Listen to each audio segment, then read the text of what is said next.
Tab axle is secured. Gasket sealant. Don't forget the big fat washer that goes underneath the bolts. There's enough thread lock on those still that I'm not going to bother putting any more on there. Gently push the ABS sensor home until you feel it contacting on the CV joint, okay, and it should then find its own height. And then lastly, I put a new brake shield, brake dust shield, water shield, whatever you want to call it. So it secures behind the nut on the bump stop bolt. It clips behind the brake bracket at the top, and it bolts on at the bottom for now. And now I need to do the hub. So the disc is waiting patiently there. I'm not going to bother taking disc bolts out or anything like that because that's all been done fairly recently. But I need to repack the bearings and put those back in because I cleaned them all up. I wasn't sure whether the bearings were causing a problem. They are of an unbranded quality, but they seem fine. There's nothing really wrong with them. They're down there after being cleaned. They're stuck inside that blue glove. The only thing that this kit does not come with, which is somewhat irritating, because it comes with the drive plate gasket, but it doesn't come with the hub seal. That's the only criticism I've got for this kit. The only one. Other than that, it's all been very good so far. Right. So I think I'm going to pop some of this stuff back, and I'm going to build up this axle up here. No. Where are we? How's that? Big bit of brown paper, which is still here. Look at that, that's nice. I could build the hub up on this. It's fairly straightforward stuff, building hubs up. It's not at the end of the world. I know they have to go in about half an hour because I'm going out with the missus. FTC 4785G is the part number I'm using here. It's twin-lipped seal. I don't know whether it's Cortico made. These are the only ones that I've got, but it has got the G on the end of it. It is twin-lipped, so I'm fairly comfortable that that is going to be good enough quality. Now, when you're putting these things in, don't put them upside down, folks. It does actually say on here, fit to depth of 4mm and this way towards the stub axle. It's not difficult. Basically, what I tend to do is to push them in, because the 4mm bit is so that this lip here seats against the inside of the stub axle. So obviously that needs to go in like that. Now, first and foremost though, I need to put all the bearings and everything back in. Then I can put the disc on. Then I can set the preload. Then I can start putting the bloody wheels back together again. So the old part number, the one that I looked up in the manual, was FTC 2783, which is the part that's in the parts manual. And it tells me to use FTC 4785. This is on Rimmer Brothers website. They're one of the websites that are very good at letting you know where superseded parts exist. Oh yes, right. I think that's done that. Now let's get these bearings back in now. Time to get grubby, folks. So here we are. Bearings kept nice and dust free in this. And look, there's the old seal there as well. Which was, what part number does it say on there? Because often they put the part number on here. Fit to depth of 4mm.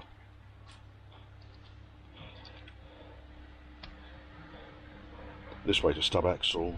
Does it not give the part number on it? Yeah, FTC 4783. Looks like. Yes. Yes, FTC 4783 confirms that's the seal that I took off. Right, so the reason I do this, I leave the seal on there, I leave the big fat washer on there, is because I know which bearing goes to which face. Bearings and seats are matched. Obviously when they're brand new it makes no fucking difference, but when they're used you want to make sure they go back from whence they come.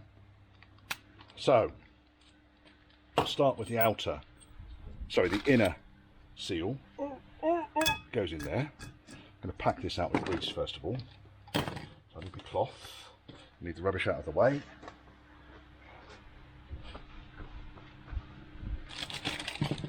That can all go there, that can go up there, that can go over there. They can go out the way, out the way, out the way, and out the way. Fuck you. Right. Next. It's just an ordinary LM grease. I just happen to buy this stuff in bulk. Mole Valley Farmers. It's EP2 grease. I don't know what standards they build this stuff to. Ideal for heavily loaded bearings, automotive, blah blah blah. There you go. Oh, and then I use one of my lollipop sticks. There's quite a few lollipop sticks just disappeared in there. Right, and then what I tend to do is pack the bearing around the outside faces.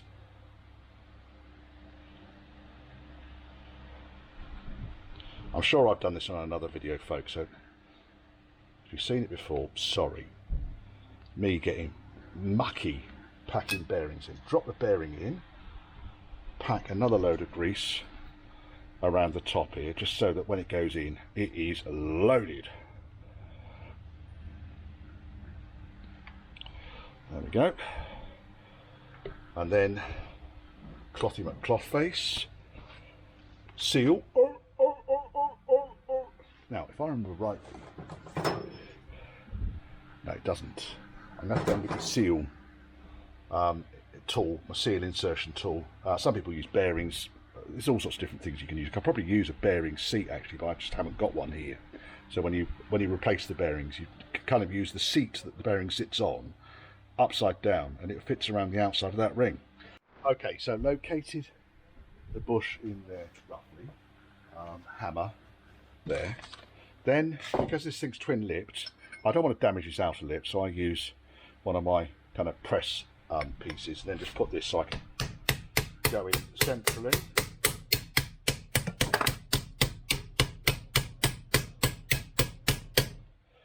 We are going down nicely. Let's go for a slightly bigger one, other way up.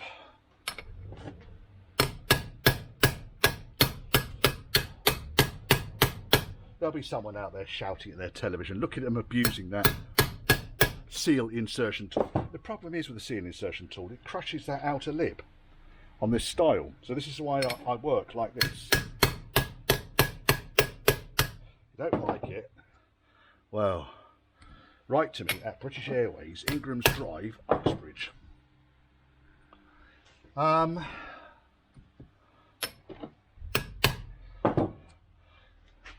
Just checking that's gone on fairly evenly all round. I can check the depth.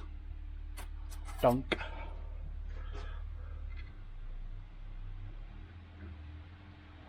Yep.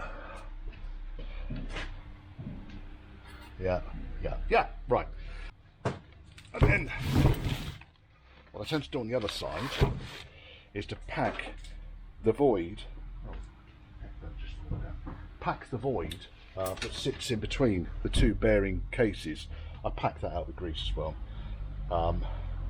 Put too much in here, then you know it's just going to blow it out. But it's just a little bit of extra reserve, whatever you want to call it, goes in there nicely, cushy, fucking beautiful. Just look at that. Bearing again, pack the bastard out. Like I say, I thoroughly cleaned these bearings. I saw that they were of a Koki 5000 nature.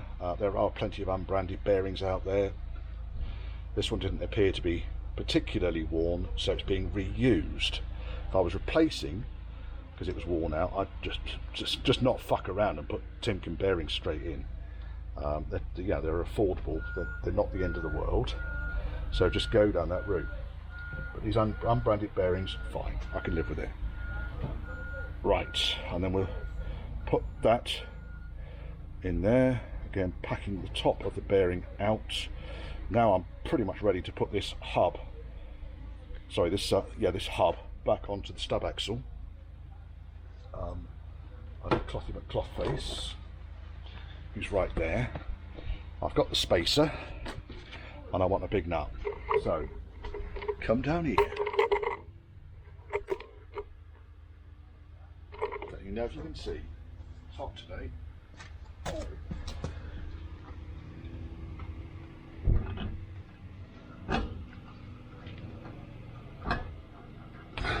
That's on. The spacer goes on, and a nut goes on. And then you see, then I can sort out the run out, the end float, the bearing lobe, whatever you want to call it.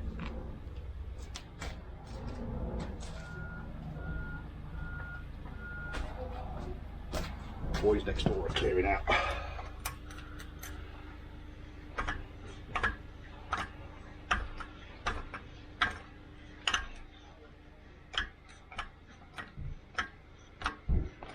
what I tend to do with these things, when I've just packed the bearing out, I tend to just over tighten it and then back it off a quarter of a turn and spin it a couple of times, let it settle and do much the same thing again. So it's just a case then of really getting it so that, okay, we're just kissing the back plate there. That's not really a problem. I can soon adjust that. My mallet broke.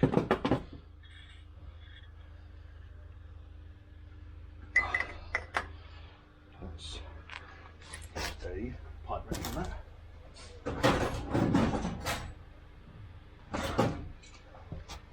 Bum, bum.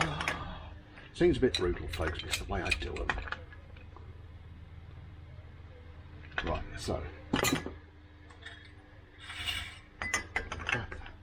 off a quarter of a turn, like that, and then start from that point. So let me get that off there first of all, because that's going to annoy me otherwise, and I'll forget to do it. Where else are we touching?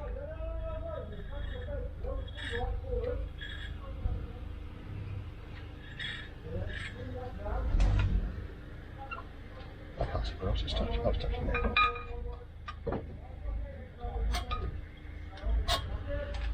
Right. So wind it over a couple of times, get the box back, loosen it off, tighten the loop in. Now I need to get the dial gauge on it, and then I can get the bearing set how I want to be. There needs to be a tiny bit of end float on it, otherwise what happens is it's got nowhere for the metal to expand to. So it will need a bit of tiny bit of end flow, but that's all in the manual. That's not difficult. Well, the fabulous news is the ABS is all working now. Yeah, taking out a world of play on the front hubs, believe it or not, fixes the ABS. Now, a couple of other jobs I had to do. There was a split in here between the inner wing and where the inner wing would have been spot welded onto the bulkhead mounting. Personally, I don't think it's an MOT failure point down there, but it was. I've welded a patch over the top of it. It will do the job. The other one I need to do is the bottom of the A post. Yes, sir, they all do that. Now, realistically, I need to get the door off to do this, but when I start to take the inner panel off, someone's been here before, fairly extensively as well.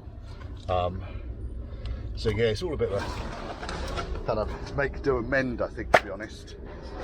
I need to get this sill plate off because I need the carpet and sound deadening out of the way. I need the body seal out of the way. I need the door off.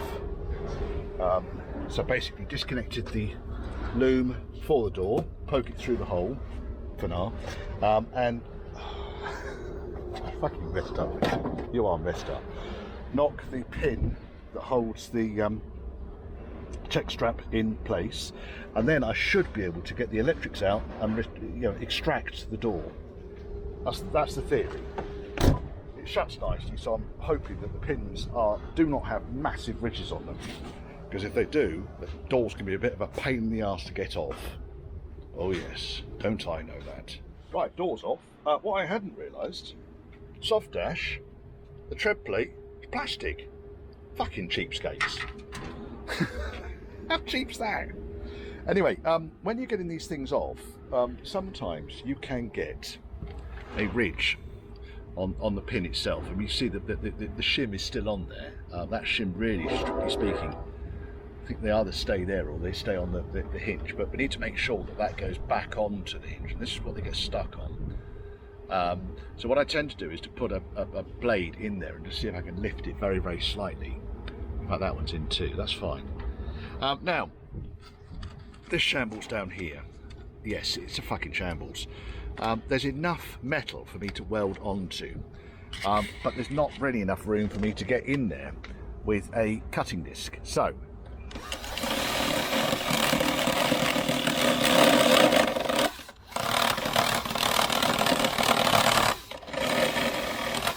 It's a knackered old step drill, but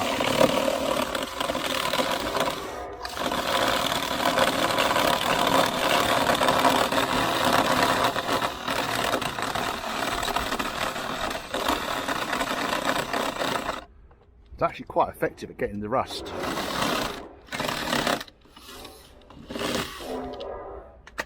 So what I'll do is I'll carry on working with this, and then really, I mean, I could cut this piece here with the disc, but I couldn't cut down there. I don't want to be damaging Dale's step here. This is actually just bolted onto the sill, so it's not even a proper rock slider, but it is what it is. So I need to vacuum all of this crap out. The drain hole is, you know, okay. There's no real issues with that. It's still down there. I'm poking all the crap out through it at the moment. For now, I don't even know what the finale was for. The bit of the sill that normally goes, that bit there, is actually quite solid. So I'm not quite sure what's happened really with it. So that's all okay. So really what I'm going to do, I think, is just box this all in. Just knock all these bits out. Fucking great lumps of rust. Yeah, and then vacuum all this crap out here. There's some really nasty kind of bitumen stuff on the floor here. This under seal is wet as well, Dale. So you want to get all this lot out at some point. Dry it through.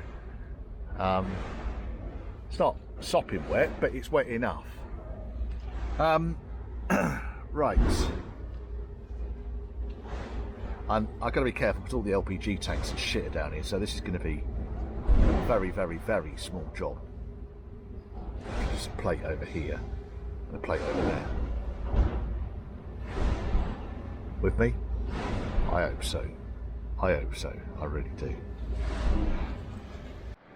Well, the more I dug into this A post, the more rotten it was going all the way along. You can see there it's all really spongy, and it's not being helped by the fact there's bits like newspaper and sticky tape, more newspaper and sticky tape, silicone, fucking great big holes, a big plate that's been welded over the top of the foot plate, but not, if you get my drift, it's been screwed over the top, because you can see the original footwell there, big plate, it's been bent all the way around the bottom here. This is, fucking hell.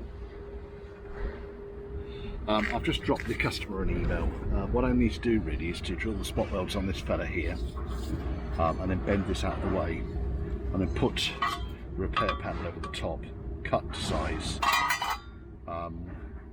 It's going to have to be just a... I can't see that I'm going to have the time, and the customer's going to have the money for me to do all this. I don't quite know where I'm going to go with it. It's a mess, that's what it is, it's a mess. A nice big spider's nest there, look at that. Fuck off, spider's nest.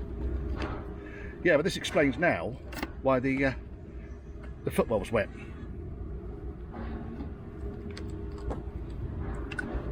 All silicone, look at it all. Tons of it. Nice, quality job that. Can't get hold of the customer, so basically I'm going to weld this into place on here. It's going to be clamped tight. Nothing on this car lines up properly. It's all a little bit all over the place. I'm slowly manipulating, because basically that's the inside of some panel box section. It shouldn't be there. I don't understand what's going on with this thing. That piece there should be part of the outer sill, and it's not. So all I can really do with this thing at the moment is get it to a point where its A post is done, and that's more or less kind of how I want it at the moment, there, like that. So I'm going to flap back on here, zinc prime weld. These I think might have come from YRMIT. They're quite useful. They just slide over the top really. Quite neat. It's got like a flat edge on this side and a sloped edge on that side. They're designed really to replace, but I'm actually going to put it over the top of this thing because it's all going to have to come apart at some point in the future. For now, it will do. It all up. zinc primed on the inside, cleaned the rust up, zinc primed that. None of this is welded into the right place. So basically, this panel here I'm going to weld onto there, but the other end needs to weld onto that. It's not quite at the right place. It's got a big old gap behind it, but there's nothing I can do about that. So it is what it is. Certainly it will close in the bottom of the A-post. The challenge I've got is that everything underneath this corner of the car has got this kind of like really heavy duty, I'm going to say silicone, but I think it's actually more than that. It's all over the place. And you can see there's blobs of metal there with it all on the back of it. It's this stuff, basically. So I'm not going to dig at it. It's going to stay there. That's the big piece of whatever was wedged in there. It is what it is, really. It is what it is. Right, okay, so I can clamp down here and I can clamp at the top, and I think we'll be in a better place to weld this thing together. Right, that's welded on 3 sides. I still need to do the bottom edge, but I'm just going to let shit cool down for a minute. You can see on the inside here it's not great. It really isn't. What I might try and do here, I don't know, I really don't. There's not a lot to know about it really, is there? I need to flap these welds back here just a little bit so I can then zinc prime, bang that piece back down again. It's all quite warm around it at the moment, as you can understand. And I need to weld that onto the support that's behind it, or not behind it as the case may be, and see where we're going to go. Still waiting for the customer to call me. Hold of the customer. So I've gone for the cheapest option, which is to bend the edge of the new footwell over so it joins up with the bulkhead side. And once that's got seam sealer on it, that's going to be solid again, watertight. So yeah, kind of flat back a couple of these welds really around to the bottom of the A-post where you can see them, and paint it, put it back together again. It's what is in the trade known as a fair old pile of crap, that. Bits of rolled up newspaper, plastic, lots of rust. Yes, that's better. Right, I'm going to put some primer on this, get it painted, door can go back on. Seam seal under the wing, but I'm going to get this lot painted so I can get the door on, because I really don't want to be getting in the weather here. Okay, the boys over the road are making a horrific amount of noise today. They've been doing demolition waste most of the week. So I'll pop the regulator in, basically put the motor back onto the regulator so it's in its lowest position. So basically you want the motor to be at this end. You notice the square cutout, you notice the long piece on the end of the regulator, and you notice the missing teeth. So basically that will be the lowest point on the regulator. Bolt it up, 4 bolts, not 3, so I've managed to find 4 bolts. I've also tried to strengthen these positions by putting a penny washer in behind each of the bolts, okay? Straighten the panel out as well. Make sure I don't get the door opening mechanism caught behind the regulator, which has happened about 19 times. Once the motor's bent, bolted in, then put this piece, shift it upwards and bolt it in, and then you'll notice that as you're doing that, the actual channel itself straightens out. Now this thing slides backwards and forwards and all over the bloody place. It becomes a right ball's ache because it gets caught up behind the window channel and everything over there. So now that's in place, really all I need to do is to lower the glass and onto it. And then I can put the bolts through to secure the glass back up to the regulator. I'm going to do that two-handed, folks, I'm afraid, just because. Yeah, fairly straightforward stuff. So lower it down, make sure the tabs on the channel on the glass go behind this, and that the plastic piece stops it rattling. So there's the plastic piece is just there. If I lift the glass very, very slightly, you can see there's the plastic trim that braces the glass against this, and then I've got these 2 fixings here. I can't see one of them, so I'll have to kind of fix the glass on and then wind it up a little bit, I think. Wind it up, wind it up. There's going to be a joke involved in that. There's going to be a joke in there, isn't there? Ah, you miserable bastard. Nice big 10mm bolts. Look at those. Fucking beautiful, that. Fucking beautiful. yeah, I'm going to have to activate the motor in order to get it to go where I want it to go. Now, can I still access the... Yes, I can. There's the electrics. So I'll just connect up the electrics and then wind the glass up. Just like that. So, got the 2 bolts in. Right, now let's wind the window up. And... no more grenading. Look how much the door flexes though as the glass goes up. And this is the problem I've got on the passenger side. That it's just, it's not designed for this door shell really, is it? Right, let's turn the ignition off for a second, take the key out because I've only got 1 key and you know I'll lock it in the car. On this side, I'm going to shout loudly now because I'm getting closer to the stone cruncher. I had the gap all sorted out here beautifully and then wound the window up and the gap all closed up again. So basically the window motor has got so much torque I can't do the bolts on the window frame up tight enough to stop the glass from moving. If I let the glass down a little bit, that gap opens up.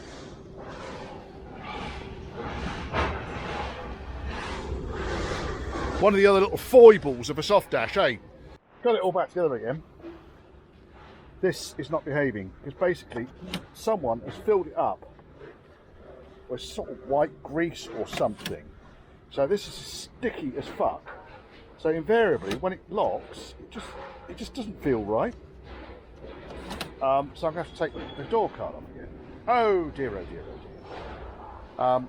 I noticed this, you see, because when I put this feature back on again, which has got the nice little T-bar on the back, which goes into that slot there, the door lock would open and close, but when it opened, it wouldn't open enough. It would basically open to just a little bit further down than it needed to, like that. Of course, the handle wouldn't work. Fucking thing. Right, okay. So I'm going to have to really get the door... Well, it's only a couple of screws to get the door cut off, so it's not the end of the world, but it's just a pain. I'll take this off and see what's going on up there. So let's get on with that. Just when you think, great, we'll go up to the detailer. Go up to the car valet to get rid of all the dust and the shit off this thing. Yeah, Lady Fate farts in your face. Love a bit of Lady Fate farting in your face. Well, you haven't, but you have, if you get my drift. Hey, nice warm day today, though.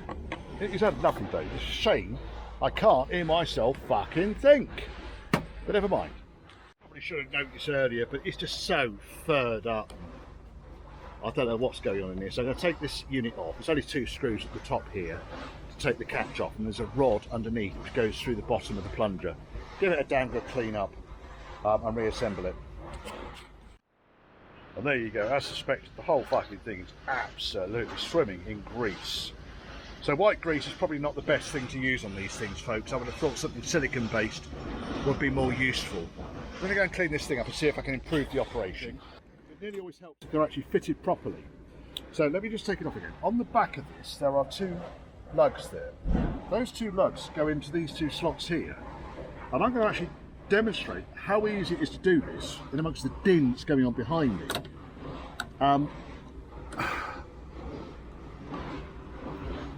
This might be a bit of an own goal going on here, Richard. But basically you push one side on and then slide it back and sit it in between the 2. That is now located as it should be. And it actually feels half decent. I sprayed a little bit of lube in there. I might put a little bit of Vaseline. Just a silicone spray. Just to try and keep things fluid. Oh, that feels beautiful. Just fucking beautiful. Right, what I need to do now is put the screws back on the top. And then the door card needs to go on, and then it can adjust itself. So I don't think that was fitted properly. I think the bar that goes across the front here is missing. There should be a bar that goes across the front there. And yeah, it's not uncommon to actually find that someone's been there just before you. The reason I know someone's been here before me is because one of these little washers was missing as well. Now, if you're going to be messing around with the central locking, by the way, my top tip is to keep the keys in your pocket. Because if you don't, then you're going to end up shouting at the car because it's locked itself together. What I want to see is if this thing pops It does pop right up now, whereas it wasn't before. There we go, it all works. You can see how far back that was because this wasn't positioned in the right place. And now, that opens and closes nicely. So, and sorted. Right, put these 2 bits back on again. And that's another job done, but I kind of wasn't really planning for. Next thing, I've got a problem with the passenger window, but I need to move the car over a little bit first of all. Right, the problem I've got here is that when I wind the glass up, the frame distorts. It's anchored here and here. This end doesn't move, but this end does. And the reason this end moves is because that hole's elongated.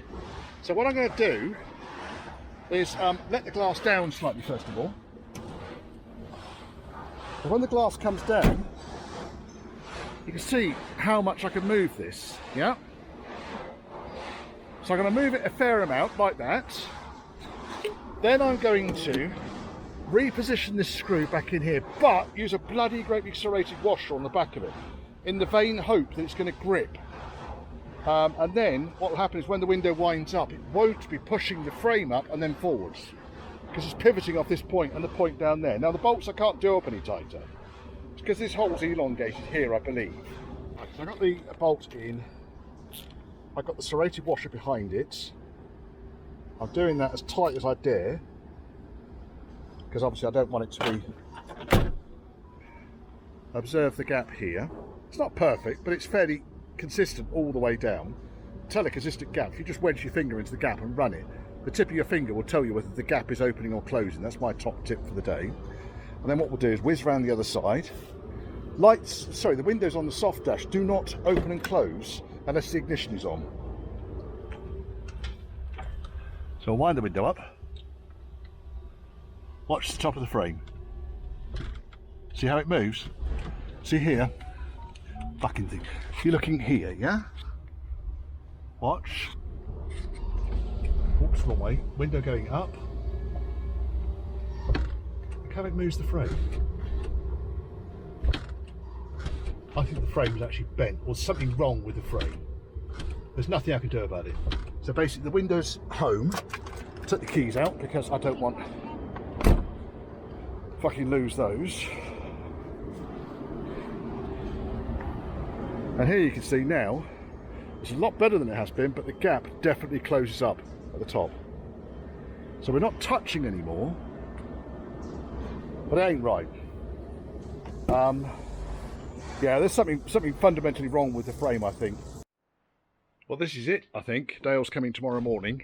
I'm going to pick him up at the station. He's going to drive his car home. So, yeah, rear cross member, extensive work to the A-post and inner wings, boat floor. Yeah, it's better than it was. Sorted out the driver's door window, understand what the problem is. Oh, hello, it's me. Dreadful sight. That's appalling. That's going to be restricted, isn't it? I can see me getting demonetised for that. See, my car's gone. It's gone in there. More about that in another video. Yes, I'm quite pleased with the, and I think Dale will be too, with the way it's all come out. Give it a quick tidy up. It all works. Radio packed up apparently, but I didn't really get enough time to go through it, and I think there's a problem with the power feed, or with the crossover wires that are in the doors, because they're kind of notorious for packing up, unfortunately.